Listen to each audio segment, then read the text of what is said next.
Hi, this is Adina here with today's episode of Courage to be Curious with Adina Tobel. And if you're on video, you are already seeing that this has begun. If you're on audio, you're going to have to switch over to video so you can already see that the party has begun here.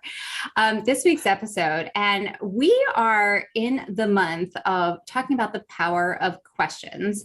And this theme selected not only because our big theme is curiosity, but also because two of our guests this month are the co-authors of Ask Powerful Questions, Create Conversations That Matter. And a couple of weeks ago, you got to experience Will Wise, who was one of the co-authors, and I'm sure had a fabulous experience. And now we are so fortunate because both said yes. I mean, I don't know, maybe I did something kooky to kind of get that outcome. I don't know. There might've been a little manipulation in that. I don't know, but so fortunate to get the two separate conversations. And so today's conversation is with Chad Littlefield, and Amy Steindler is here again co-hosting with me in order to have this conversation. And Chad is as dynamic, like he walked on to this podcast and in the first 3 seconds, you could already feel the dynamic energy that he brings with him. And we're also going to talk about one of my favorite topics, which is the neuroscience of curiosity and questions. So we are in for a total treat. So welcome, Amy. Welcome, Chad. So glad to have you both here today. Thank you. Can you imagine if after that intro, I just started speaking in a really monotone tone for the rest of the time, and it was really undynamic? It'd be ironic. It would get people curious.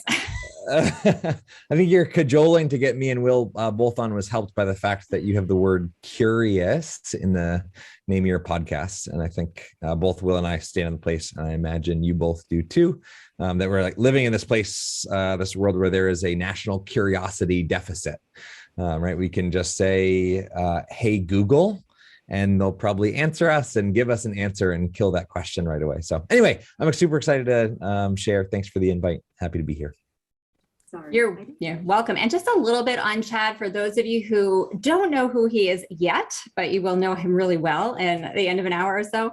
In addition to being the co-author with Will of Ask Powerful Questions, Create Conversations That Matter, he is also the Chief Experience Officer, which I love, of We and Me. And as you learned, an organization with the mission to make connection easy. And he is also a global expert on asking questions. So you can see what we have a lot in common here, a lot of synergy between us, but asking questions that build team trust and build connection.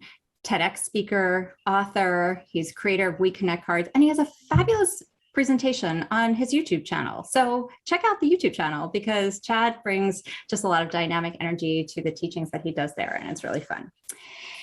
So we are going to jump in, and I just want to start out by asking, and Amy, you will find Amy is sort of the funny one here. You and Will kind of play off each other. Amy and I play off with each other. She's the funny one here. But in terms of asking powerful questions, creating conversations that matter, what does creating conversations that matter? What are conversations that matter? Yeah, that's a really lovely question. And I used to do research on seasonal affective disorder in college. I was in the psychology half of that research, but we worked with a meteorologist at Penn State. And so he's like, this is somebody whose job is talking about the weather, which is the characteristic small talk thing. And somewhere in interactions with him, his name was Eugene Claudio, I realized that conversations that matter have nothing to do with the content of the conversation. Conversations that matter have everything to do with the process of how the conversation happens. Meaning, I had some really wonderful conversations about the weather with Eugene, but I wouldn't categorize that as small talk, right? I would have put those in the category of that was a conversation worth having, that really mattered. And I think the reason was I was really genuinely curious. He was excited to share some of his knowledge. We all 3-4 of us, whenever we were meeting, had an intention toward contribution, right? So we wanted to add and generate something new. We weren't interested in just rehashing something old. There was a certain life to it. So I think the list could go on. And I don't think every single conversation that matters has to have, a checklist of 1,000 ingredients in order to qualify. But I do think that it speaks much more to the process. And if there is a conversation happening and there is no curiosity present, I would bet that it would start to lean quickly away from a conversation that actually matters, because curiosity is kind of like a symptom of caring. If you don't care about what's being talked about, you have one foot out of the conversation, and so it's unlikely to want to really dive in and explore more. There's something about what you said that made me think, and then Amy will pop over to you, is I very often hear from people, I hate the shallow conversations. I hate the, coffee table conversations, that there is this sense out there that people can feel the difference qualitatively between a conversation that matters and a conversation that just feels like it's filling space. And so this piece that you're talking about is, what are the attributes of things that move a conversation from something that's just taking up space to something that is generative in some way? And Amy, I think probably from your perspective, you have something you want to add here. Well, I have something I want to ask, because I love this, this idea that a meaningful conversation, a conversation that matters, is one that generates connection. And I also love this whole idea of working with a meteorologist, because what comes up for me is, our environment has an impact on how we show up.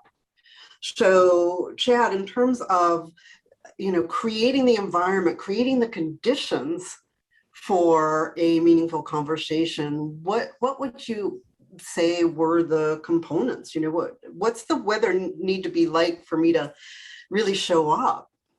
Yeah. So I am not proud enough to think that I have the right answer to that question. But Will and I have spent a lot of time thinking about any answer will do. Yeah. So Will and I have spent some time thinking about an answer. And it's a bit how the book is actually structured. So if you peek open, ask powerful questions, one of the first things you'll see is this 3-dimensional triangle, which I think we call a pyramid. And so you get this pyramid of both mindsets, tools, and skills that I'm sure Will talked about with you when you chatted with him. And so the quick answer to that question, I would refer to that pyramid, and going off that in 30 seconds is, at the very base, you have intention. Priya Parker, who wrote The Art of Gathering, likes to talk about meeting for purpose rather than for time.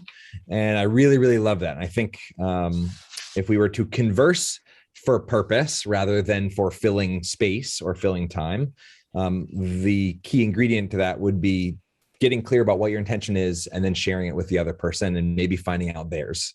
So ingredient number one, having an intention, because otherwise, even if that intention is open, right? Your intention might be, I would love to be randomly curious for 1 hour, untied to what the result of that random curiosity will be, right? That's a great intention. That could be a lovely intention. And that's how maybe many conversations perhaps go, if there's curiosity present, but without that intention stated, there isn't quite that level of purpose established there. So that's number one. Number two is rapport, which Will and I define as a relationship of trust, which doesn't require a decade to build. But the tool that we teach for that is following your natural, genuine curiosity by asking someone something that you are noticing in your environment, sharing, caring, presenting, etc. Something that you see with your eyes, hear, or feel being with that person. So you all know all about that level. The next one about that is openness, which has two frames of mind. And the angle that I'll hit on this is more has to do with our brain. Seeing that part of our intention is to talk about the neuroscience of asking questions in conversations that matter. I shouldn't say everybody. Many people are familiar with the idea of a fight or flight response, or maybe even a fight, flight, or freeze response. And that's where our lizard brain, our amygdala, kind of flips its lid and takes over. And we're no longer thinking with our lovely giant prefrontal cortex in the top of our head. We are back to running away from saber-toothed tigers. However, there are no saber-toothed tigers in my neighborhood. And so we're very rarely running from a physical threat necessarily, particularly in conversation, right? In the context of what we're talking about right now. And so I think what I've noticed in conversation is that it's more of a fight, flight, or need to be right response, where there is not an openness to what might happen. It's that like, I have this, and it's not just like, oh, I kind of want to be right. Like I have this need, this biological drive to be right. And when we're in that place, we cannot be open to possibilities or outcome. And so that limits the scope of our questions, that limits the answers we give to questions, that limits the answers that we get from questions if we don't have an open mind there. So, and the next two quickly, listening. We talk about 4 different layers or levels of reflective listening, not just the like, oh, so what I'm hearing you say is blank, but a little bit deeper and more nuanced than that. And then at the very tippity top is empathy, which Will and I talk about as not stepping into people's shoes. We would say that Merriam and Webster might disagree with us, but we would say that is sympathy, where you're so wrapped up in somebody else's world, you've lost touch with your own reality. And so I think really good empathy is having one of your feet in their shoes, just kind of imagining like, okay, what would the world be like for them in this conversation right now? And also one of your feet rooted in your own reality and curiosity and understanding of the world, etc. So that was a long answer that was intended to be a short answer, but there you go. Well, but the essence, and I think that pyramid that's in the book, that's really the core of your work, is the answer to that. And the journey is learning and developing those skills and those capacities over time. Because the more we do, the deeper the connection. And if you're watching as well as listening to, the pyramid looks like this. So everything I just told you, the words that I just walked you through, intention, rapport, openness, listening, and empathy. On the flip side of that pyramid, if you do those really well, right? Those are a little bit like, what do I do with my hands, my brain, my mouth, my ears in conversation? But the flip side, the results, if you can do those really well, is that what's communicated to a person is, hey, I'm willing to know you foundationally. I see you, I hear you, I get you, and ultimately I'm actually with you. Even if I've just met you, I actually, you feel that I want the best for you in the world. It's like, that's really cool to be in a conversation with somebody. It doesn't matter if they're like cashing you out at the grocery store or one of your, most close friends or mentors. Like when someone really feels like they want the best for you and they're there to support you, like that's a cool feeling. It's rare too. So, it's interesting. I want to start at intention, except that now I'm so compelled and by my curiosity that I need to go to the back end and then come back to the front. But that question of being with you, because in the work I do, a lot of times there's work with couples or there's work, if we're just meeting somebody at a networking event, like in some ways I find it's almost easier to get through some of those steps because I don't have as much history and investment that I can open. Sometimes, I personally can open more easily to somebody. But the question of when two people who perhaps in the closest of relationships, whether they're married or they work really closely together, that empathy can be sometimes it can become really hard to be with you because I'm so in my experience of being on the other side of you that I have trouble having one foot in understanding you and one foot in my curiosity. Because as you said, I've got maybe one foot in trying to understand you, but the other foot is definitely in some other place here of needing to be right, needing to protect, needing to do all those things. And so I'm curious about when we get to that empathy level, what have you learned over time is the difference of creating that kind of connection between people we don't know so well and people we have really intimate connection with? I know it's a hard one. No, it's two things are coming to mind. One of them, sticking with the feet in people's shoes metaphor, thinking about my wife, Kate. What happens when my fight, flight, or need to be right shows up is my foot slides out of her shoe and I'm actually not standing in her reality at all, right? I'm standing on the other side. And so I'm not with. And then the other dynamic is that I live with Kate. I spend more time with Kate than any other human being on the planet. And so I sometimes make the false assumption that I could describe her world as she sees it, when in reality I can't, because it's her world. And even though we share lots of air and physical space together, and a kid and all of this other context, right?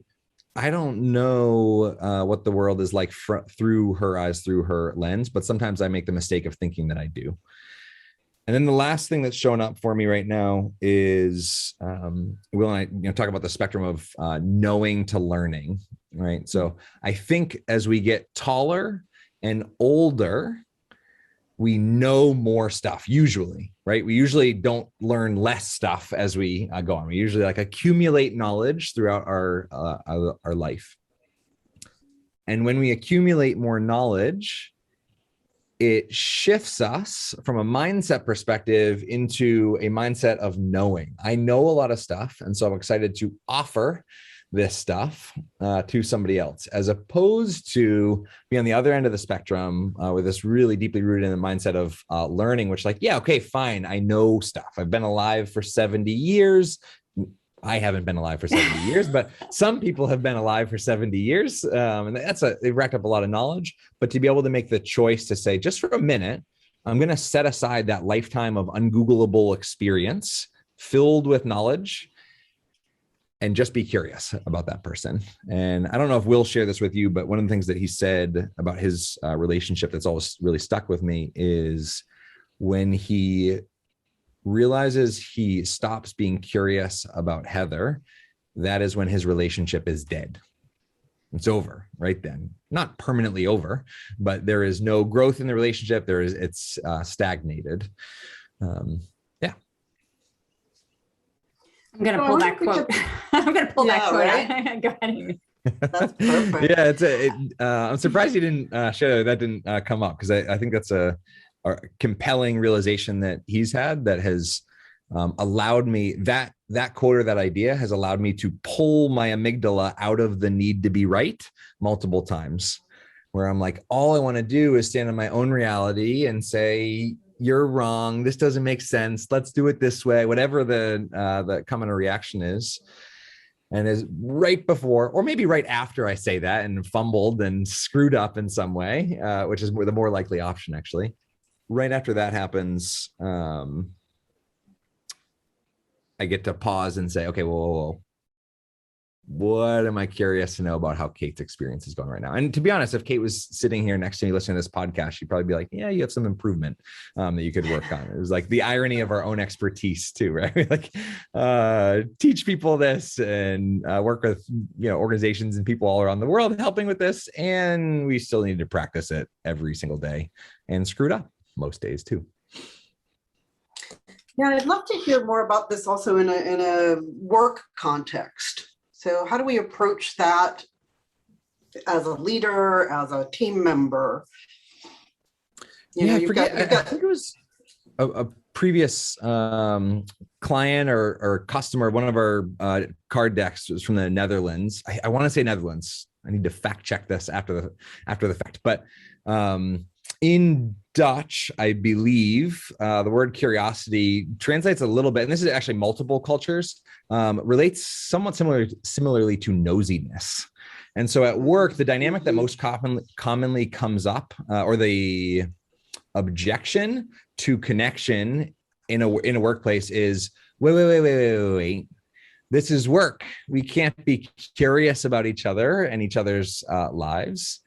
And to that, I would say, like, too bad. Like, that person is their life. They brought it into work with them. There is not a separation. And I think we've been educated on that in the last 2 years, when there have been lots of kids showing up in the background and cats and UPS people delivering packages and all of that, right? All of that context in life. So in a work context, that said, if you can imagine in your mind a bell curve, the classic, you have your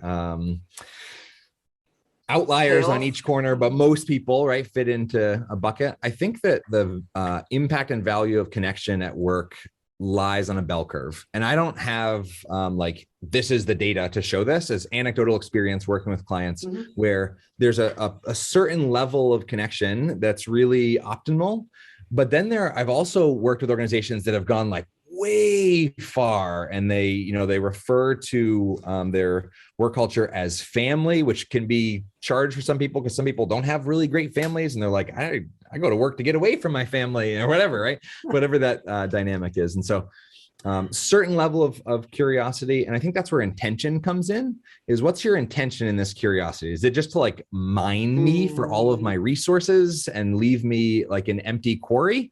Or is it to uplift and build and be on my team and create communication shortcuts and get to know each other better so that we can actually work better and have a little bit more fun and joy along the way too? So I want to go into intention, and I want to deliver on the promise here that we're going to talk about the neuroscience, because this is fascinating to me. And I know that I can personally experience a shift when there's a clear intention. And I know that in working with others, that seems like there can almost be this thing, I don't get it, or that's not, it's more like you got to get down to work, stop with all this intention building, right? But the science behind what's actually happening in the brain when we approach a moment, and as you said, that moment could be a conversation, it could be a meeting, it could be anything. It could be me picking up my daughter from the airport. It could be whatever it is. What's happening in the brain when we're pausing to set an intention? Yeah, I think soon we'll have, there's little sections in the book with little gray call outs that unpack for each level of this pyramid, unpack some of the neuroscience. And soon we'll actually have these up on the website as well. But one of them is when we set an intention, we're actually much more likely to follow through with that behavior. So this isn't so much what's happening directly in the brain, but it's what happens in our. So I don't know that any neuroscientist, right? That's a really sexy word to throw around when you're talking about research or sharing data with a group.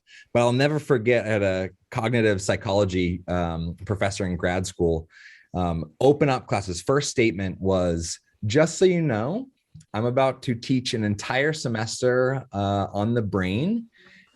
And to be clear, there isn't a single neuroscientist or cognitive scientist who could tell you what a thought actually is. Right? Like, we have some major gaps in understanding in how the brain works. And so most neuroscience is like, we think this like kind of happens, and then maybe this is sort of the result. That's a neuroscientist would probably disagree with me and be like, no, I know more than that. But if you boil it down and you ask why enough times, our understanding stops. That said, when we set an intention, we know that people are much more likely to follow through with that action. So to the objection of like, hey, we just got to get down to work, we don't have time for this connection thing, because most people in a work context too feel like they have too much to do in too little time. And so the idea of spending 5 or 10 minutes doing a little bit of connection before content beforehand, which I have a very particular definition for, that does not include like little chit chat, small talk, which is normally what connection before content is like, how was your weekend? And just little like fluttery things that people are debatably curious about. So in other words, spending 60 seconds at the beginning of a meeting to say, what is our intention for this meeting, is very likely to increase the chances that that intention actually comes to fruition, comes to life in some way. So that's one major thing, that just setting an intention actually changes people's behavior, which is pretty cool to think about. Yeah. It almost seems like that intention is guiding where everyone's attention goes. Yeah. I think the beyond being a really cool play on words, intention very drastically shapes people's attention. Because if they're paying, let's just give people the benefit of the doubt and say that they are paying attention for the first 5 minutes of any conversation or gathering. If after about 5 minutes, they are questioning whether or not intentions are shared, or they're ambiguous about what the purpose or intention is, it is really, really likely that their intention will go, or their attention will go somewhere else. They'll start paying their attention to somebody else if that intention or that pathway isn't clear, which I think, we don't need to talk about that almost in the third person. That's probably true for us. If we're in a conversation and we're like, I don't know that this is exactly what I expected. Like there have been times, not so much anymore, but when I first started We and Me, where I would, hop on a call with somebody or a potential client or a client and be getting 5 minutes in, I'd be like, whoa, like I need more context on this. Like what is happening right now? Just it can be jarring to not have a shared intention or purpose, even if somebody like really wants to get down to work. And I think actually, even with this podcast, like I had an intention of where I wanted to go. And then it's like I got distracted, but because it was clear and I'd said it, I could find my way back, right? Because this visual came to my mind as you were talking about that it's almost like playing pin the tail on the donkey with a blindfold or without a blindfold.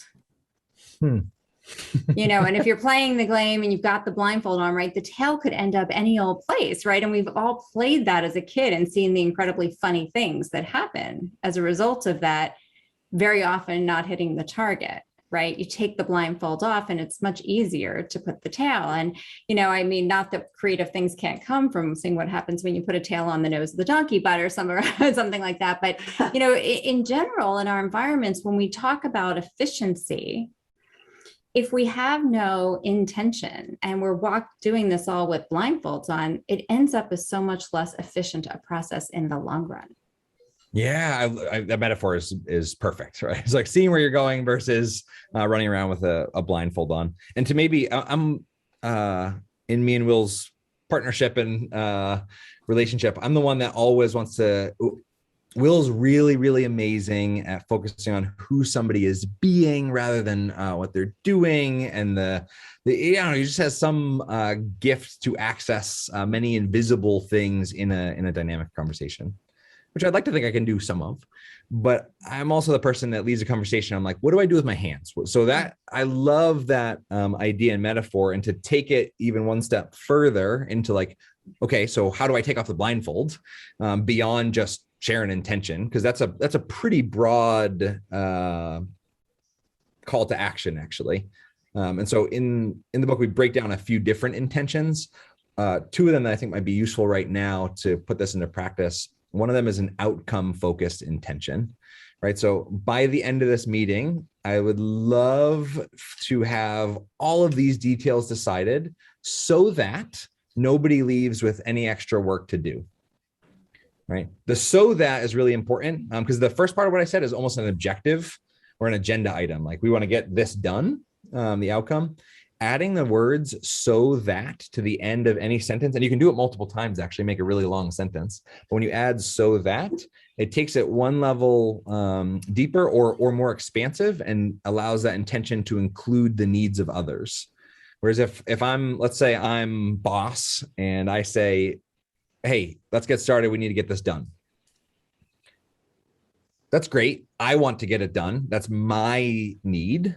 But a really good intention should encompass the people who are going to help me out, their needs as well. And so to say, let's get this done so that everybody can leave with nothing to do and maybe some extra time to spend with family, right? It's a really empathetic way to say, let's get down to work.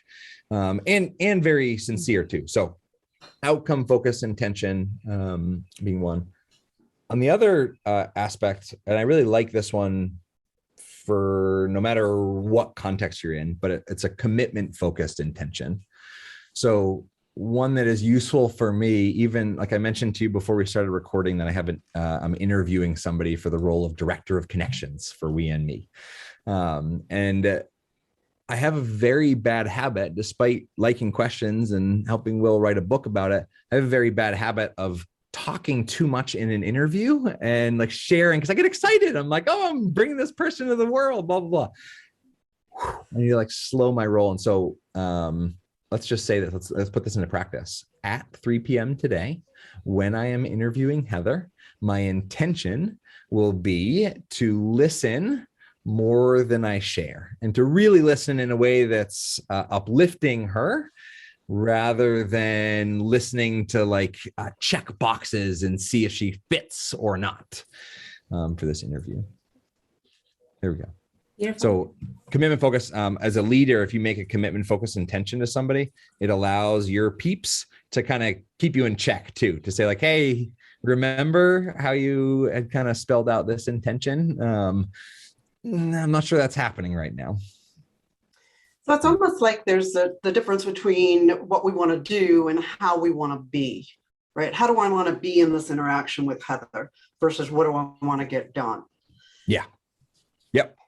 Yep. I would say that the two usually create a pretty good split. I would say there's a nuance. You could say an outcome focused intention. Say you're having a 2-day conference. The intention of this conference is for all of us to leave being and feeling uplifted. I don't know why that word keeps showing up for me right now in this conversation, but so it's you can have an outcome actually be related to being as well. It doesn't necessarily need to be a to-do list item. One of the things, and then we have so much to cover, but again, we're not going to make this a 5-hour conversation, but when I'm thinking about intentions, and we've talked about the fact that they do help to focus, and we take off the blindfold. We actually say, I want to really kind of set myself in the direction of, I want all of us, if there's a group of us, to be, agreeing upon and directed toward a way of being, as well as possibly an outcome. And then in the book, you talk about how a single word can change an intention completely. And I'm sure you have many examples, like there's an example you give in there about Hewlett-Packard and the work they're doing. And you also talk about one time where there was this experience where Will, instead of saying create conversations that matter, is create conversations that create matter. And talking about that. And I want to just spend some time, because I know that when I work with people, I can sometimes really bring their attention to a single word. Most of us are not super vigilant about the word choices we make. And so what difference can a single word make in making connection or setting intention? Yeah, I just learned something from your question, which is cool, and an insight that I have not had before this moment. So I'm excited to share that. The first thing that comes up, I had a mentor and friend, Brenton, who always used to say, and I think his mentor said this, and I'm sure that somebody before that said this too, but this idea that a choice of words is often a choice of worlds. Mm-hmm. That is true. And also what you said is true, in that we often don't think too much about our words. We let them flow out, especially us extroverts, right? We don't take enough time to process. The aha, or the insight that came from your question, in both the examples from Hewlett-Packard and from Will's keynote, which, just for context, the Hewlett-Packard, the short story is that there was a big vision meeting happening for Hewlett-Packard to kind of cast a vision of where are we going? What kind of company do we want to be? And essentially they had written up on a whiteboard in this brainstorming session, we want to be the best computer company in the world. And there was a senior engineer on the team who was like, I'm not totally, like, that doesn't make me want to get out of bed in the morning. Like, okay, cool. Microsoft makes computers too. So rewinding, senior engineer in this meeting gets up and goes to the whiteboard, crosses out the word in, we want to be the best computer company in the world, and writes the word for above it. We want to be the best computer company for the world. And as part of research for this book, I actually contacted and got in touch with somebody who was in that meeting that happened. The ripple effect of that meeting was that phrase, we want to be the best computer company for the world, right, turned a more of like a lame business objective or vision into a really powerful intention in one word shift. That ended up becoming a poster of a picture of the world. And this is like back before Photoshop even, picture of the world in the founder's shed. And that was printed and shared with hundreds of thousands of people around the world within HP, et cetera. One word shift, really different sentence. That word shift also I don't have data on this, but I guarantee that word shift changed retention rates on teams, because to work for the best computer company for the world versus the best one in the world are two very different experiences.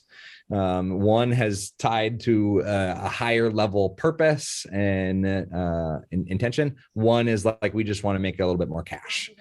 So for me, yeah, that is the power of one single word. The aha, though, is in the example of Will misspeaking the subtitle of the book and saying conversations that create matter rather than conversations, creating conversations that matter, is those were both, but the HP thing and that were both things, right? There were statements. One was like a vision statement. One was a subtitle of a book. It wasn't just a random sentence that somebody was randomly saying in a random conversation. And so I wonder if sometimes it takes, if we want to get really intentional about our words, if it actually takes writing it out and giving it a name, whether it's a vision statement or at the beginning of a meeting, an intent statement, or a subtitle or a title or something like that. Like name those words that you're going to be sharing, because I think when we do, we elevate their purpose. Like this sentence is more, or this phrase is more important than all the other ones that will happen today, that will go out of our mouth or into our ears. So that's kind of fun to think about. If you have some words that you want to make more impactful, give it a name, make it a thing, and maybe put it on a poster. I don't know. It's interesting because we do put a lot more intention and take more care when we're doing things like creating a vision statement or the subtitle in a book or things like that. Yet it's interesting how many times you might hear from somebody, that thing you said to me 10 years ago that you didn't even realize had an impact, left an impression that has stayed with a person, or a glance that we made at somebody has stuck with them and meant something either harmful or wonderful. And I recently started a blog post that just caused us to perhaps get curious, is what if we had to actually pay a tax or a surcharge on every word we wrote or spoke? Would we do what we sometimes do? Would we let everything just flow in as mindless a way as we sometimes can? Would we post all over the internet every which thing that came to our mind? And bringing that consciousness to how impactful in almost any context every word that we might speak could be. I love that. And to give that a name, of a friend Solemn, who helped in the co-creation of We Connect cards. And he talked about, or he loves talking about the economy of words. And that concept, exactly right. Like that's a pretty brain shifting idea to say that, you're charged 1/100th of a cent for every word that you say today. What's interesting about that, the neuroscience behind that, which is there are two different brain processes happening, one when you're creating and one when you're editing. And so, I think we have, both and here, there has to be an opportunity for us to just articulate wildly and then a different process for, let's refine that. And that's in essence, it seems to me, what that engineer at HP did. Someone articulated something and he began that editing process, that analysis of, what really works about this and what doesn't. Ooh, so many insights showing up. So imagine this, Amy. Imagine start a meeting. Let's say there's 10 people there, and you take 60 seconds and ask everybody to type their intention for that meeting into the chat. That's the divergent thinking part of a creative process, right? Like, be free with your words. Don't feel limited in any way. Feel free to word vomit on your keyboard. Then pause, read through everybody's intentions, and knowing everybody else's intentions, can you copy and paste your own and add "so that," and then an additional statement that you feel like encompasses everybody else's intention, right? To expand that intention out a little bit. Something like that. That's fun. That's cool. That's also important to realize, because if I was thinking about being charged for all of my words, I'd have the same level of hyper consciousness that I do when I shut off the lights or I leave a light on. And I'm like, that was like $2.87 leaving that attic light on all week, or whatever it was. And so you want people to have a certain level of freedom in speaking and not to feel like, and I think that this is an interesting conversation to talk about too, is in the culture of political correctness that we live in, what's the balance or the continuum of how many eggshells do we walk on versus how okay are we stepping on an eggshell and saying, oops, can you tell me more about why that's an eggshell?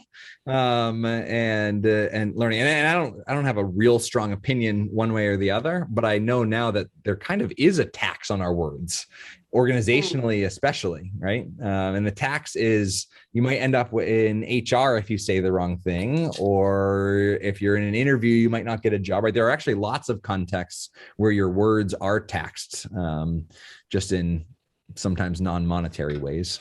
I don't know. Can we stick some onto Facebook or Twitter or something like that? I think we could raise a lot of money for something good in the world if we did that. But anyway, all right, off my soapbox. I just had to say that. So the first line, we've been talking about the first part of the pyramid, and we're not going to get all the way up to the top because otherwise, again, this would be our 5-hour conversation. But in terms of intention moving up to rapport and that making that connection, I often think of the work that we do at Courage to be Curious focuses on reflection, and you guys work on connection, like bringing that reflection to really self-awareness and awareness of self in relationship to others. And then you guys pick up that work and how do we then bring forth connection? So, but I want to think about the role of curiosity in making connection. You've used this word a lot.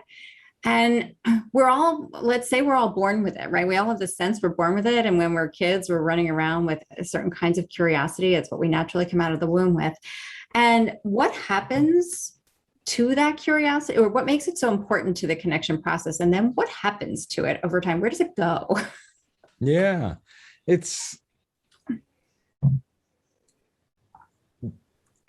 I know this might not be a common narrative for everyone, but in my own world, it feels like a common narrative that it's like, we're really, really curious, we're really wonderfully curious little beings. We're asking, from all the research we did, asking roughly 300 to 400 questions per day when we're ages 2 to 5. And then by the time we're adults, we ask on average 6 to 12 questions per day. And, from being around adults and being an adult, probably half of those questions are like, when are you getting home and what are we going to eat tonight? And right, this is like logistical questions, not necessarily curiosity, questions rooted in curiosity. So what happens to it? The common narrative that I feel like is that we blame school and we say, we're really curious. And then we go to school and people teach you the right answer to a test and you're like searching for the right answer. And I think that is, one of my teachers used to say that the best way to kill a question is with an answer. And I think that is a perfect way to kill that question. It's just to blame school or to blame education or blame anything else. And I think that with most things in life, there is not a super like, this is why, or this is where our curiosity goes. It's like, it's actually in Montana. Our curiosity went to Montana, right? It's like, there isn't that simple of an answer. So maybe school is part of it, depending on the teachers that you had.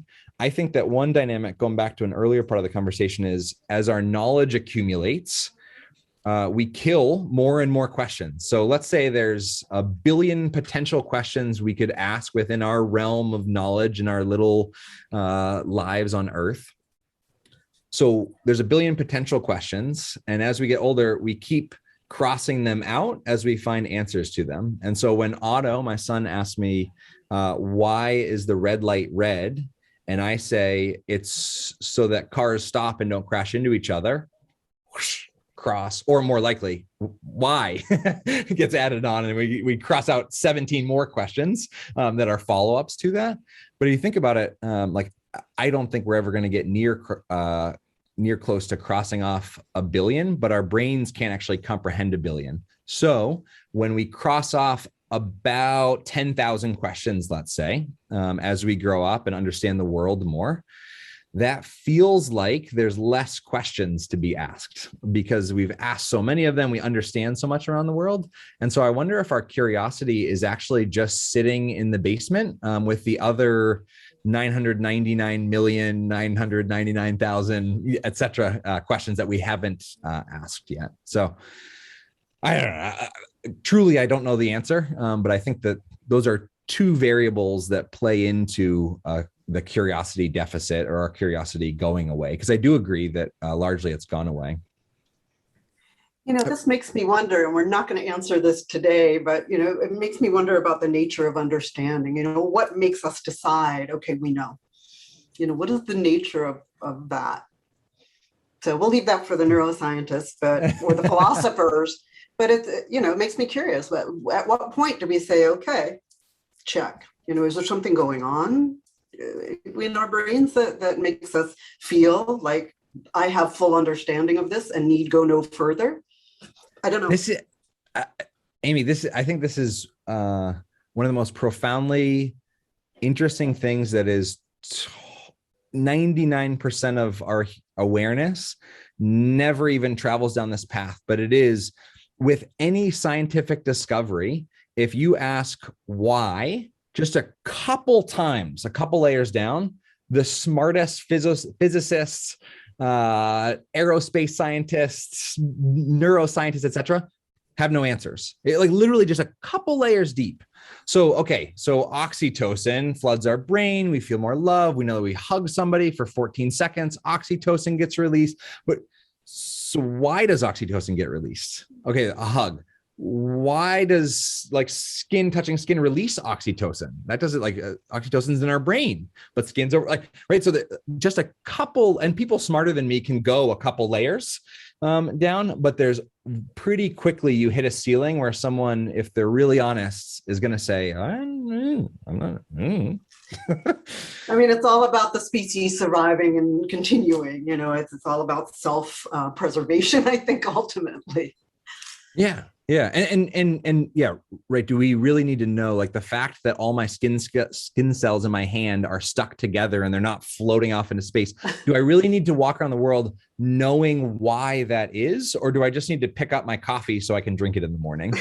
And it's yeah, maybe as you move up Maslow's hierarchy, you might think about that, but you don't really need to know it in order to operate in life. And so, yeah, that's probably why it's probably useful to our survival to not think about that 99% of the time.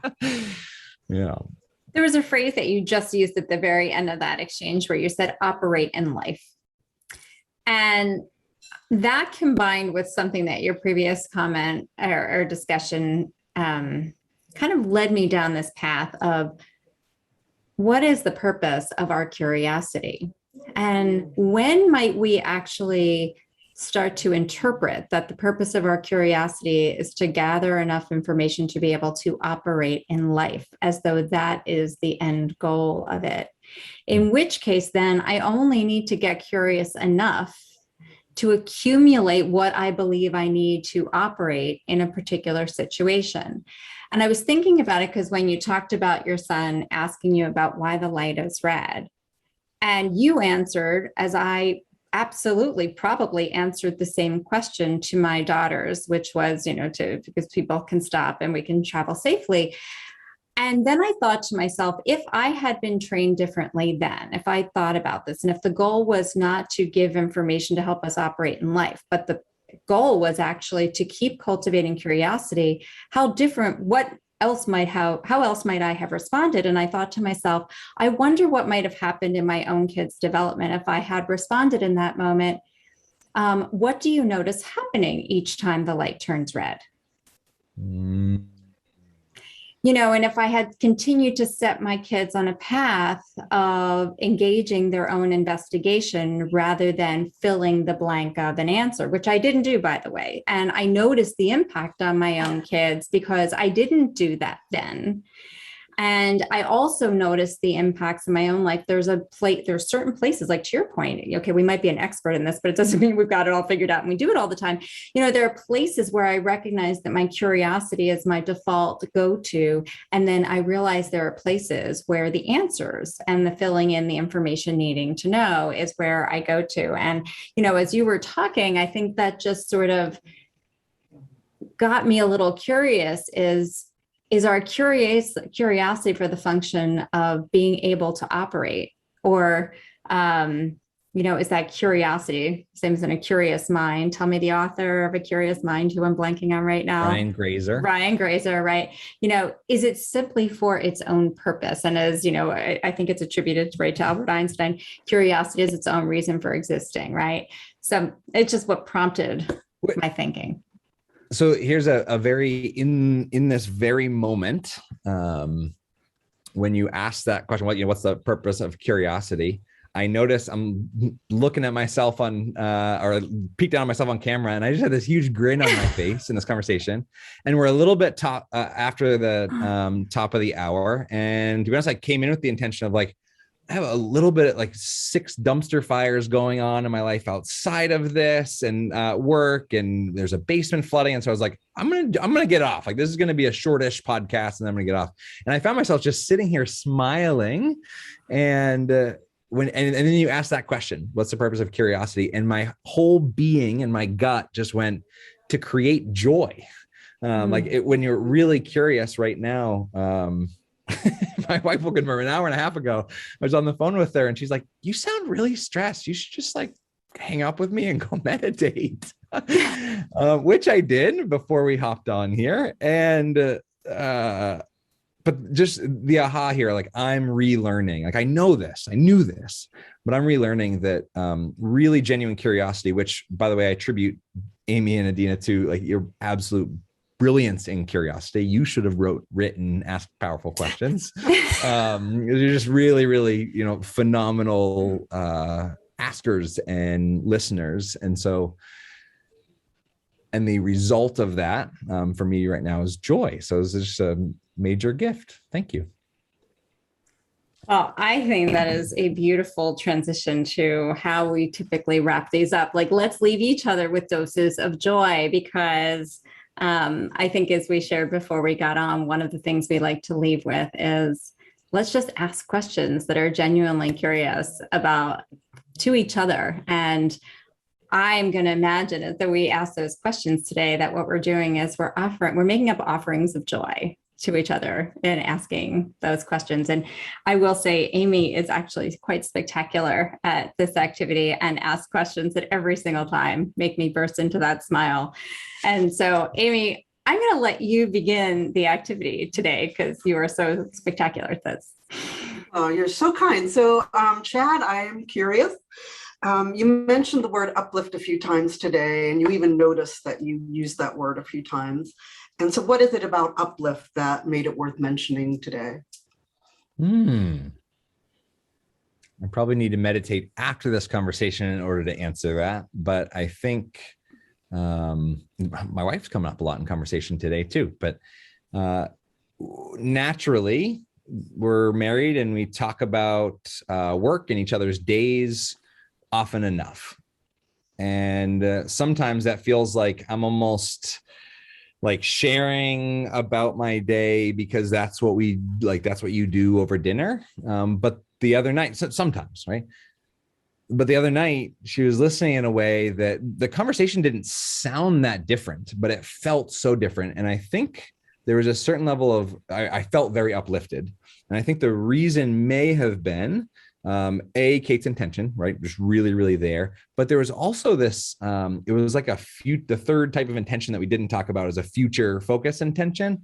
And I could feel there was this desire to create a really brilliant future in this conversation in the present moment.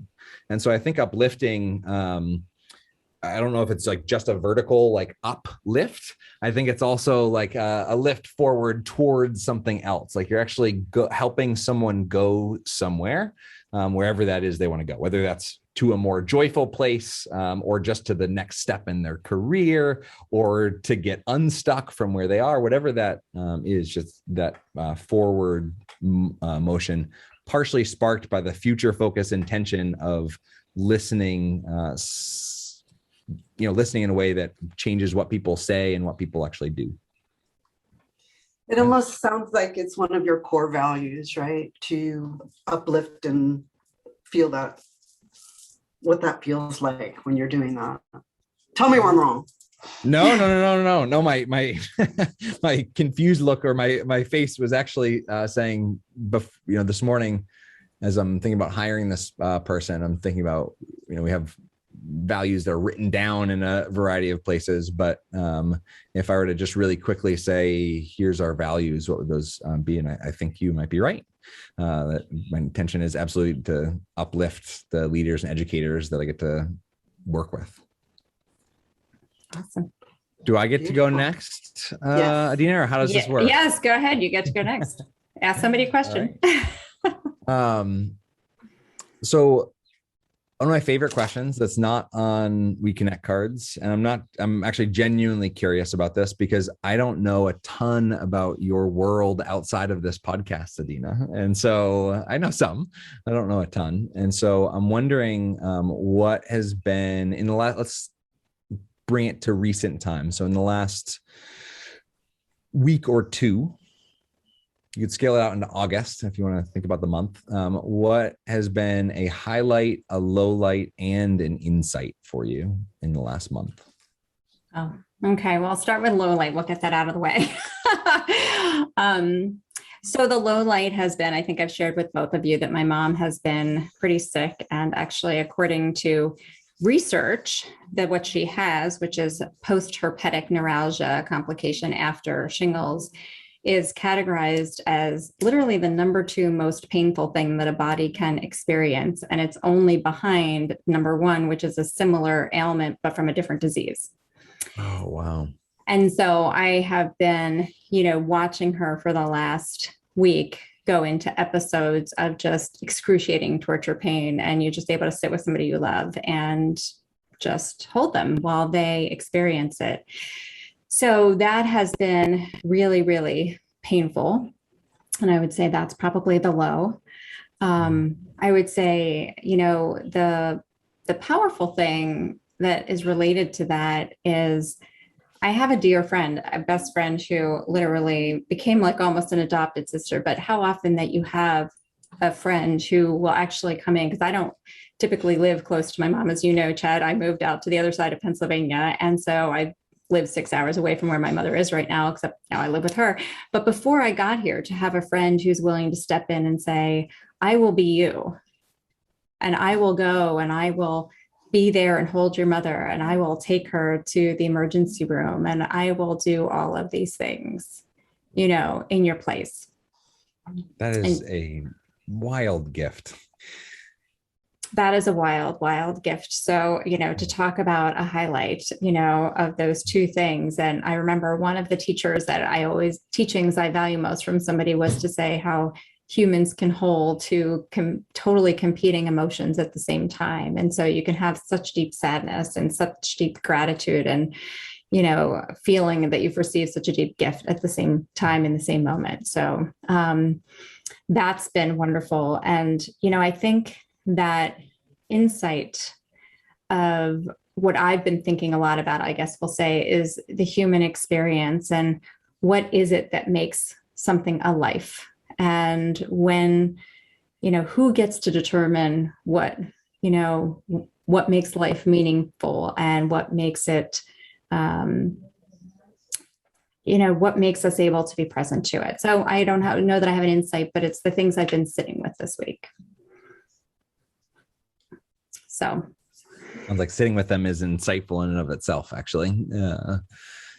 I think you start your first question of our conversation was, what's a conversation that matters? How was that broken down? And I can see that that's actually sometimes insight, or you're just sitting with it. But maybe partially because you've been sitting with that, it became the first question that started off our conversation in a really lovely way. So it's fun to think about insights and just pondering. Actually, this is where Will talking about conversations that create matter, right? You just actually change the course of our history. I don't know about all of history, but you just change the course of our history by sitting with that. So thanks. Well, thank you. And Amy, let me ask you a quick question tonight, just because I have to. I am so curious. You know, you always have these cool backgrounds on when we're doing these shows, but they always have flowers.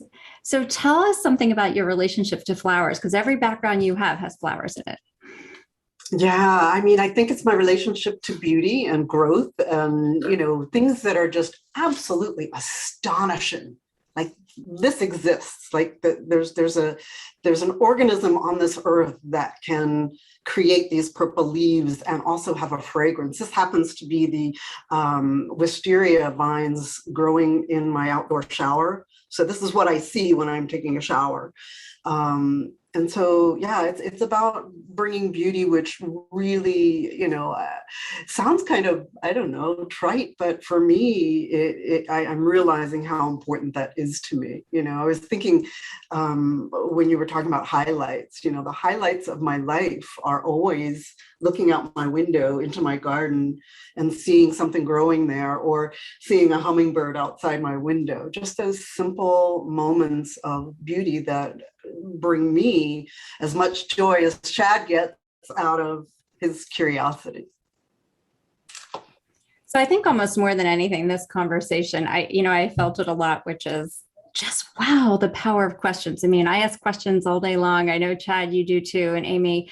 And sometimes you have moments where you just like are reminded, this is why I love this work, right? This is why this work is so powerful. And today's conversation is one of those. And so, you know, Chad, you guys have a whole collection of resources to help engage people, help them learn how to ask conversations that matter, how to create conversations that matter, how to ask questions that connect. So share some of those resources so people know where they can find out more.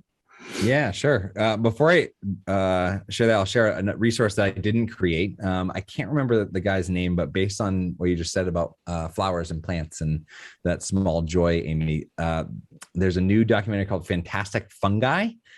And I think it's Lou, somebody who does amazing time-lapse photography of mushrooms and plants. And I just saw like a behind the scenes of how he filmed that. It was just so remarkable to bend perspective of time and see that beauty all, you know, condensed. It's something that takes, yeah, you know what a time lapse is. Okay. So Connection Toolkit is this really lovely box that has a ton of awesome stuff packed into it. So including the book, cards, etc.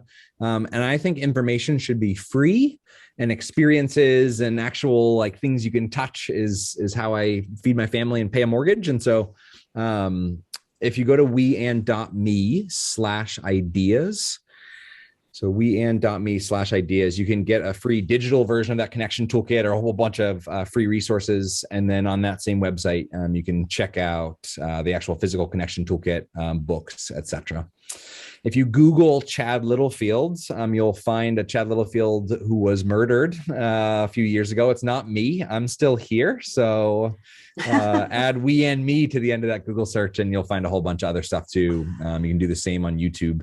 I have, you know, a couple hundred videos. All of the videos titles, most of the video titles are actually a question, and the video is my best response to that question. So an actual question that a leader or an educator asked me in some way, shape, or form.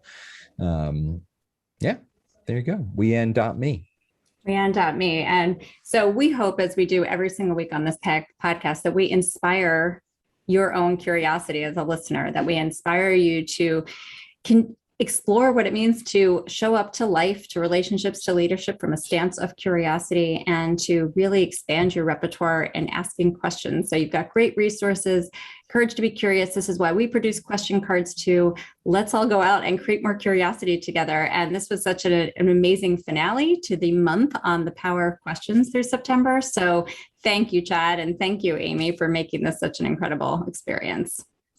Thank you. And we will be back in October, where we are talking about facades and the masks that we wear in the world and how we take them off and what happens when we do. So keep listening with us. We are back in October, and I just hope we keep connecting, creating connections and conversations that matter with both of you. Absolutely. I would love that. Chad, it was a great experience to be in your orbit today. Yeah, this was a joy, Amy and Dina. Thanks for sparking the conversation and asking the questions that made it happen. Awesome. And we will be back with you next week.